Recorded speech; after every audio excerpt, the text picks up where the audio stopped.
What it do? Dream Team. It's your boy Neal back with another reaction video, guys. Here we are with comedians on Australians.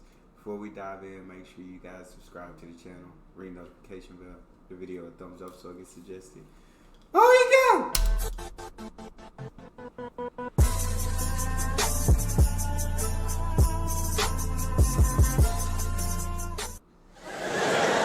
Whereabouts in Australia are you from? Melbourne. So you weren't affected by the flooding, were you? Is that why you've sat so high up? I'm here with my family. We're traveling in Australia. This is too high. And it's a jail. We're traveling in Australia and it's a jail. It's a jail. You're prisoners. And you don't like to talk about it. You're sensitive about it. You want to forget the past and move on into the future like every country that has a suspect past.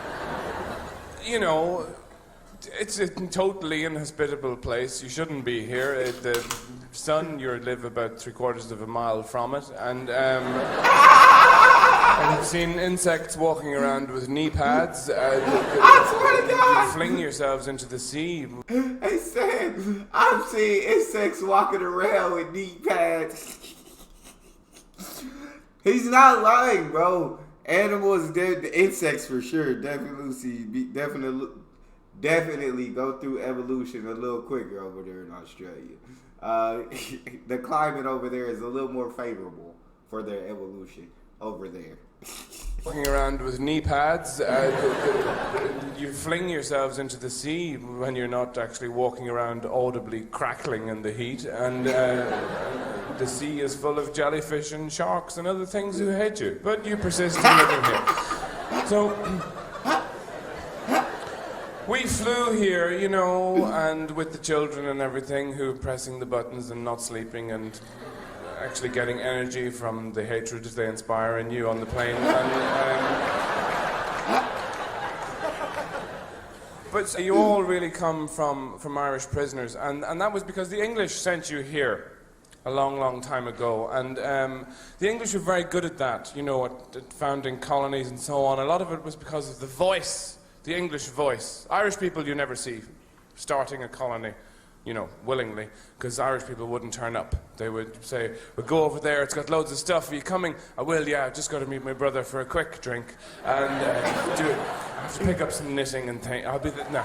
But the English were very good at it because they have that voice, you know, where they can go anywhere in the world. They go to Africa, say, and they say, what's your name? Hello, what's your, Fubu, hello, how are you? Hello.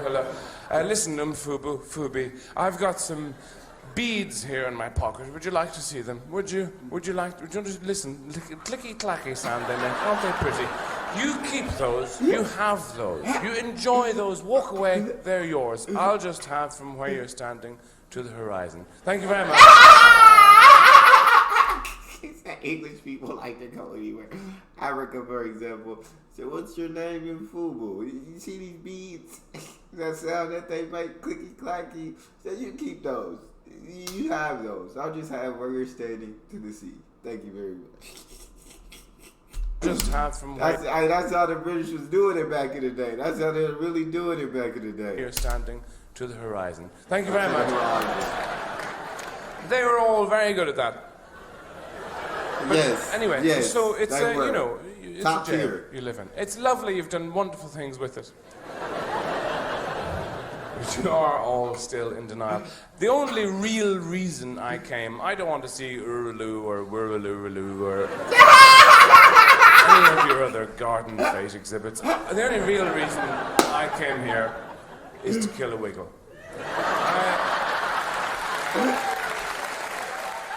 Oh my God. Wild fucking country. I just learned what an aboriginal was. That's cool. For the last week, I've been walking around like, man, black people out here love picnics, dog. What the fuck? Holy shit.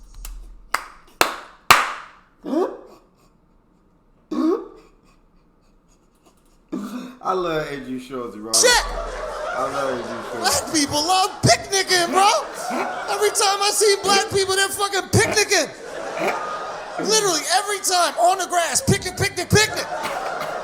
Black people in America do not fuck with fields. They got PTSD from that shit. That's.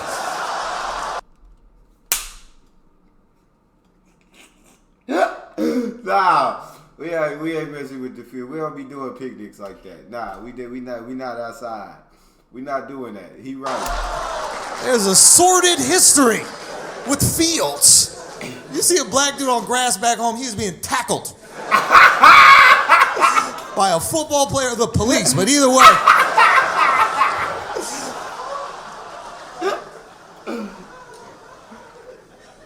Dude, I couldn't believe it. And finally, some Australians started explaining to me, like, nah, they're not black people, they're Aboriginals, and, like, we got, like, a real, shitty past with them. It's been very hard to get them to assimilate to, like, white Western culture. And I'm like, what? They're relaxing in a park drinking wine.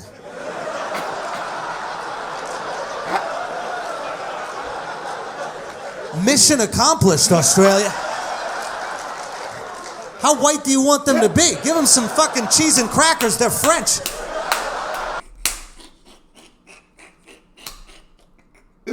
I'm telling you, Andrew's hilarious, bro. He's one of my favorite comedians. For sure, bro. Man, he's hilarious. How white do you want them to be? Give them some fucking cheese and crackers. They're French. Oh. It's just crazy, man. I know you're not supposed to talk about them, so whatever. I won't talk about it. That's it. No more Aboriginal jokes. We went to a strip club out here. I saw a stripper with pussy hair. That shit was crazy. I was like seeing a beeper again. I was like, what? Throwback Thursday. Holy shit. Pussy hair? Fuck. Dude, she had this thick patch of pussy hair. It was like a thick mat of pussy. There were two Aboriginals sitting on it, bro. It was crazy. Like, bro.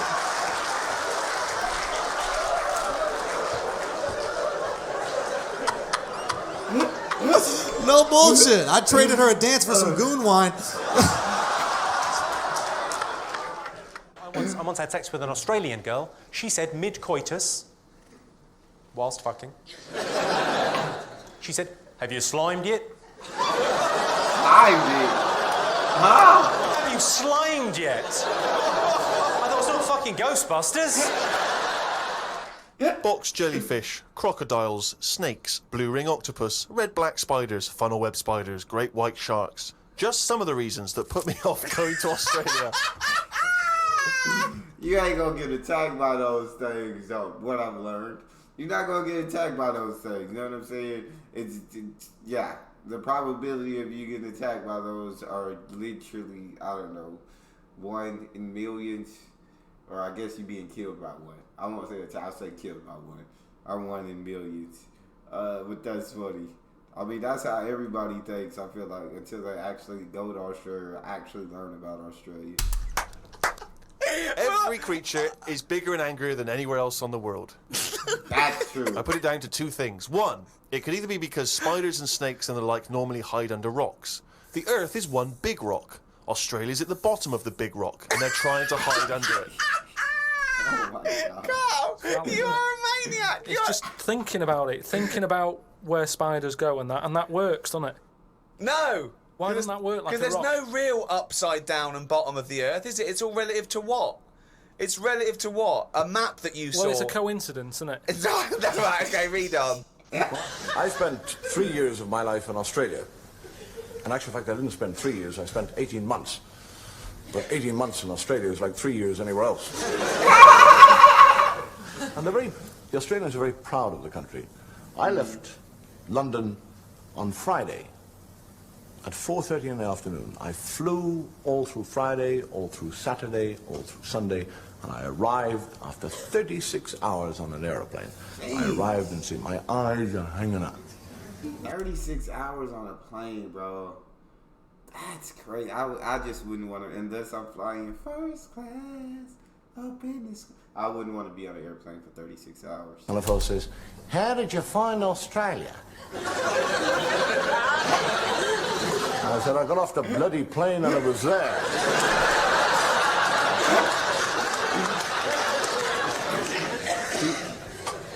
The Australians actually, I know the Irish have a funny way of talking, but the Australians have also a funny, they add IE onto a lot of words. I was there around Christmas, and I said to a fellow, I said, what are you going to do on Christmas? He said, well, I think I'll get up, Chrissy die, I'll have my brekkie, I'll pick up the cozzy, go for a dippy, watch a game of footy, have a game of drinkies, and then I'll come home and have a yummy, yummy Chrissy din din. He was 64 years of age. That's how they talk. That's Australian slang, man. That's how they talk over there, bro. They love the, in Australia, they love the booze. But the beer is so cold. It's, you have to have gloves to pick up the glass. 3 beers and your lip is like, everything's got to be cold. And you get a tramp, a wino, goes into a chemist shop and said, do you have a bottle of methylated spirits? And the chemist said, yes. Gives him one. He said, what's the matter? Don't you have a cold one? Hey, I don't blame him, bro. All my drinks have to be cold as well. Like, I'm not mad at that. I don't like drinks that aren't cold. Don't like hot drinks. Don't like warm drinks. Gotta be cold. They drink. I arrived there and somebody said, would you like a schooner? I thought he was going to give me a boat. And they're always telling you, as soon as you arrive in Australia, they say, watch out for the sharks. And they don't say a shark will eat you or chew you up. They say he'll take you. You're going to be taken by a shark. And I think to myself, well, if he takes me, he'll die of alcoholic poisoning. And I'm swimming. But in the back of my mind, sharks. I'm thinking of it. And I'm swimming away. And a fellow goes underneath me. Swims on. I don't even see him. And he comes right under, and he goes with his finger down my stomach. Nobody swam in that sea for about 3 days.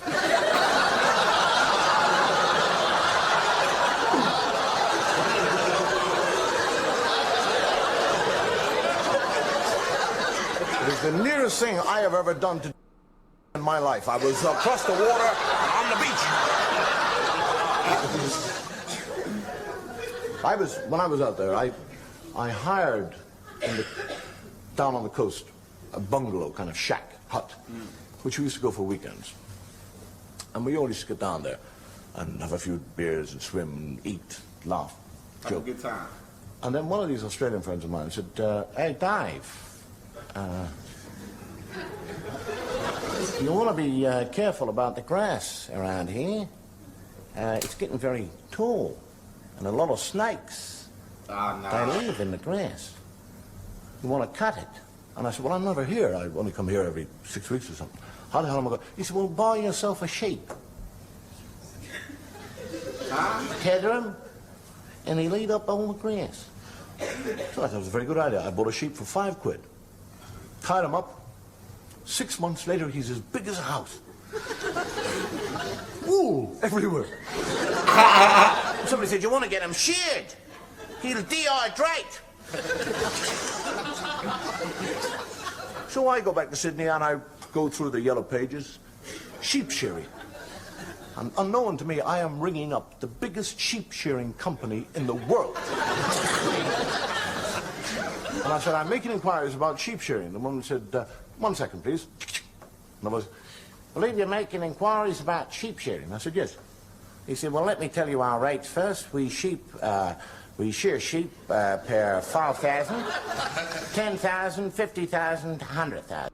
Per 5,000? Gee, yeah. One sheep. They not coming out for one sheep at all. So we've got different rates. We've got piece rate. We do hourly rate, weekly rate, monthly rate. It all depends on the number of sheep that you have, percentage loss, percentage gain. How many sheep do you have? I said, 1. He said, really? What's his bloody name?